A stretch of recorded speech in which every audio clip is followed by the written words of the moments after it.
I'm Lindsay Beauregard with Aviation Week, reporting from MRO Americas 2022 in Dallas. This year, the show was back in full force as the industry moves into recovery.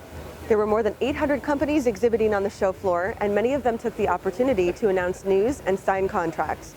There were dozens of contract signings, including several large airline MRO contracts.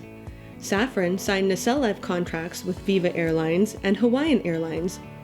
It also signed a support contract with AJW Group, and it was selected by Air Transport Services Group to retrofit Boeing 767 freighters. AFI KLM E&M won support contracts with Aeromexico, Air Canada, and Caribbean Airlines related to engines and components. The aftermarket supply chain also saw lots of movement. Topcast Group and VSC Aviation signed a Memorandum of Understanding to explore the development of global distribution solutions. Sadair renewed a distribution agreement with Eaton and signed a letter of intent to provide integrated material services support to JetSmart. Meanwhile, Touchdown Aviation signed an agreement to hold inventory of high-demand components at AJW Technique's Montreal MRO facility. This year also saw the return of the aerospace maintenance competition, which was paused for 2 years due to the pandemic. 74 teams competed in 27 maintenance skill events, and this year the competition saw even more diverse representation. This year is even more special than previous years because we have more all-female teams that are registered to compete. American Airlines has an all-Hispanic team that's competing, and the importance of having that is to show young men and women around the world that may want to be an aircraft technician that they can. It's not just a male-dominated profession. Some airlines use the AMC competition as a hands-on job interview, and they weren't the only ones focused on workforce recruitment at the show. Nonprofit A-Wing held a job fair at its booth where aftermarket companies held real interviews with candidates on site.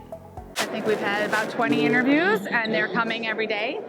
People are really excited. It's from all walks. We have mechanics, we have engineers, we have salespeople, we have finance. It's spanning the whole realm of aviation. One of the big trends at MRO Americas was sustainability. The show floor featured a sustainability zone, and there were many conference and go-live theater sessions focused on greener aviation. The climate has changed, and so that, and also the associated requirements and things have evolved to address that and mitigate that. So really, it's in all of our best interest to work together in aviation to reduce our overall impact to the environment and reduce our carbon. What's driving it in aviation is the same thing that's driving it in every industry. I think there's a focus on making sure that we have a sustainable future for our friends, families, everything. And so we all have a part to play. And certainly the awareness through the pandemic has probably also enhanced that focus. And while the industry was focused on serious issues at the conference, the overall mood was that of hope and positivity. It was clear from the focus on recovery in the conference sessions and the playfulness on the show floor that the MRO industry is ready to move forward and grow business. For more coverage of MRO Americas, stay tuned to aviationweek.com.